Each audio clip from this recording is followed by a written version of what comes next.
और ये killer drone है। भारत की सीमा पर बायरैक्टर TB2 UAVs तैनात किए गए हैं जो कि बेहद घातक हैं। बांग्लादेश को सीधे तौर पर वार्निंग दी गई है कि इसके बाद अगर एक भी गलत कदम बांग्लादेश के द्वारा उठाए गए तो इंडियन एयरफोर्स बांग्लादेश को कहीं का भी नहीं छोड़ने वाली। पर इंडिया और बांग्लादेश के बॉर्डर पर अपने सबसे ज्यादा ताकतवर ड्रोन्स का झुंड जो है वो बांग्लादेश के खिलाफ तैनात कर दिया है और इंडियन एयरफोर्स को भी हाई अलर्ट कर दिया है।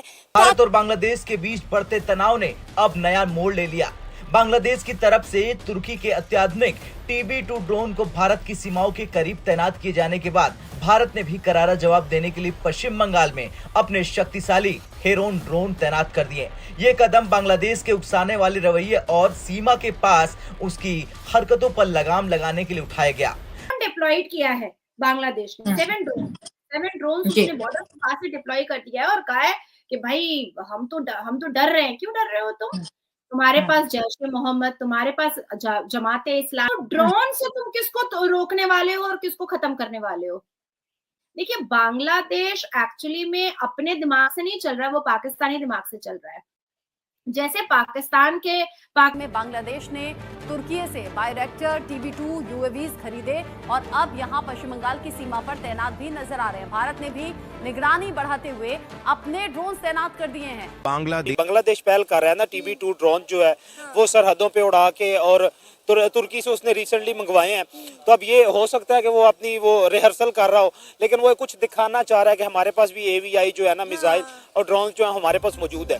पाकिस्तान तो बांग्लादेश ड्रोन खरीद कर और इंडिया और बांग्लादेश के बॉर्डर पर उड़ा रहा था और यह बात बोल रहा था कि हम अपने सुरक्षा के लिए उड़ा रहे थे, लेकिन यह सब हरकत देखकर इंडिया ने भी अपना ड्रोन तैनात कर दिया है जिसका नाम है हेरोन ड्रोन। और जो ये बांग्लादेश ड्रोन खरीदा था तुर्की से, उससे ये कई गुना शक्तिशाली ड्रोन है भारत का। वैसे में तो भारत के पास एक से एक घातक ड्रोन है और भारत ने भी यह बोल दिया है कि अब बांग्लादेश जैसे मानेगा उसी भाषा से उसको मनाया जाएगा। बांग्लादेश अब अपना हद पार कर दिया है और जिस देश से खाता है उसी को आंखें भी दिखाने लग जाता है। तो चल देखते हैं कि इसके बारे में पाकिस्तानी पब्लिक क्या कुछ बोल रहे हैं। बने रहिए वीडियो के अंत तक और वीडियो अच्छा लगे तो लाइक और सब्सक्राइब कर दीजिएगा। तुर्की के अत्याधुनिक TB2 ड्रोन को भारत की सीमाओं के करीब तैनात किए जाने के बाद भारत ने भी करारा जवाब देने के लिए पश्चिम बंगाल में अपने शक्तिशाली हेरोन ड्रोन तैनात कर दिया है। बांग्लादेश के पास तो कख भी नहीं है। वो कह रहे मैं भी एक एटमी पावर बन जाऊंगा। हाँ, और इंडिया को और मेरे ऊपर भी कोई बंदा आ जाएगा जो मुझे बताएगा भाई तुम्हारे पास एटमी पावर है, हम तुम्हें कर्जा भी देंगे, हम तुम्हारा सारा कुछ करेंगे। जब मुल्क वाले निकल जाएगा और बाद में वो जो हमने एटमी ताकत अपने सर से बनाई होगी जो उन्होंने मिलके बनाई होगी पावर, एटमी पावर, न्यूक्लियर पावर जो बनाई होगी, वो हमें कर्जा दे के हमें उस पॉइंट पे ले जाएंगे। हमारे मुल्क का दिवाली हो जाएगा, हमारा मुल्क गुजर जाएगा और वो एटमी ताकत फिर उनके पास चली जाएगी। बांग्लादेश भी मुझे लगता है पाकिस्तान की तरह उसके खजाने खाली हो। चलो आम पाकिस्तानी से एक मशवरा पूछते हैं, हमारे साथ बांग्लादेश जुड़ रहे हैं और इंडिया के खिलाफ जा रहे हैं, ये बताए कि ये बांग्लादेशियों के साथ जस्टिस हो रही है? ये जो गवर्नमेंट कर रही है, नहीं जस्टिस तो नहीं हो रही है। तो ड्रोन से तुम किसको तो रोकने वाले हो और किसको खत्म करने वाले हो?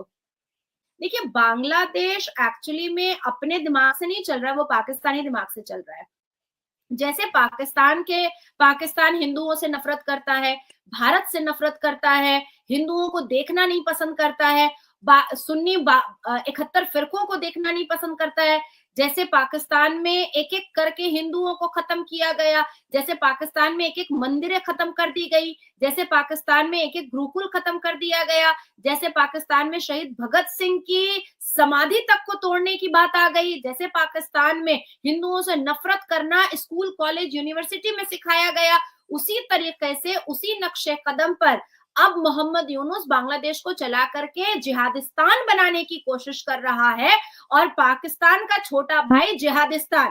लेकिन अब मोहम्मद यूनुस को एक बात समझनी पड़ेगी कि ये जो ड्रोन है ये भारत के लिए तो खटमल है भैया, भारत के लिए तो खटमल है।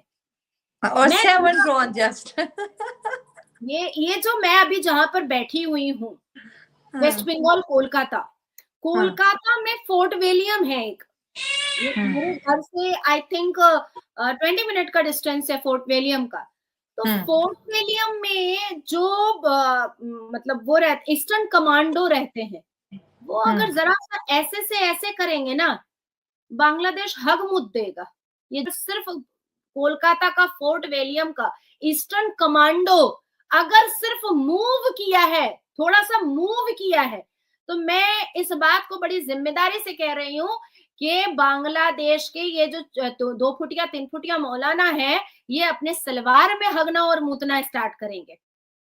अब आती है बात कि मूसा यही कहते थे कि इंडिया हमसे बहुत बड़ी इकोनॉमी है, बहुत बड़ी ताकत, और पिछले 47 से लेके 65 तक उनके अंदर एक स्टेबिलिटी थी, उनकी हुकूमत जो थी एक मुसलसल चल रही थी कि हम उसके साथ नहीं लड़ सकते।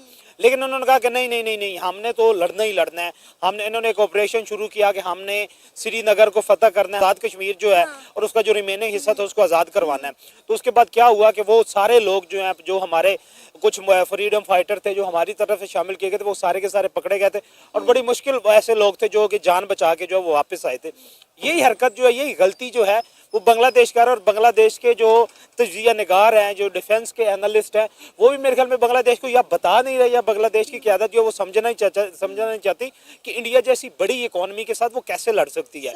इवन कि आप ये कह रहे हैं कि बांग्लादेश जो है वो एक थोड़ी सी स्ट्राइक कर देता है, सर्जिकल स्ट्राइक, और उसमें उसके बदले में अगर इंडिया करता है तो इंडिया जितनी बड़ी इकोनॉमी है, जितने बड़े वेपन्स हैं उनके पास, जितनी बड़ी टेक्नोलॉजी है, जितने बड़े उनके पास वॉर हेड्स हैं, अगर वो उसी लेवल की उसी परसेंटेज की अगर स्ट्राइक करता है तो डिस्ट्रक्शन एरिया जो है वो 100% बांग्लादेश का ज्यादा होगा। और उसके बाद फिर बांग्लादेश में जो कयास पैदा होगा, जो आवाम के दरमियान नफरत पैदा होगी, जंग कहीं पे भी जो होती है, हालात कहीं पे भी जो खराब होते हैं, उसका अल्टीमेट रिजल्ट जो होता है और उसके कॉन्सिक्वेंसेस जो होते हैं वो उस रियासत को, रियासत की इंतजामिया को भुगतने पड़ते हैं। लेकिन सिर्फ बात यही है ना कि ये चीज बांग्लादेश को क्यों समझ नहीं आ रही।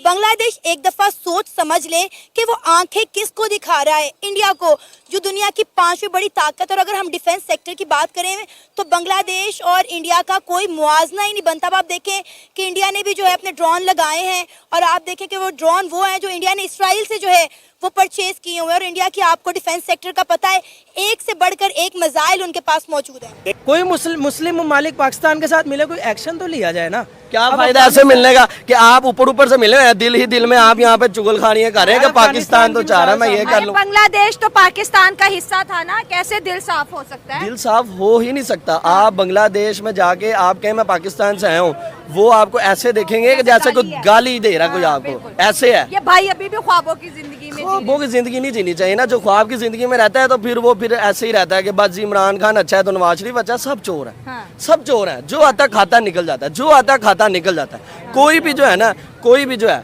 आपके जो है यहाँ पे कोई सही बंदा नहीं है। हम आपको इस तरह नहीं होता, बायलैटरल रिलेशंस इस तरह नहीं होते हैं। दुनिया में कोई भी मुल्क है वो प्रेफर कर रहा है वो इंडिया से अपने रिलेशंस अच्छे करेगा, ठीक हो गया, वो पाकिस्तान से नहीं करेगा। हमारी सिचुएशन है, ठीक है, हमारे मुल्क की एक कंडीशन। हमारे तो खुद एटम बम को जंग लग चुका है, वो तो किसी खाते का नहीं है। इससे तो कोई डरता नहीं है। आज हम पूरी दुनिया के गुलाम बन चुके हैं। देखो एटम बम कुछ नहीं कर सकता जब तक आपके अंदर विल ना हो, जब आपका खुद का अज़म ना हो, जब तक आप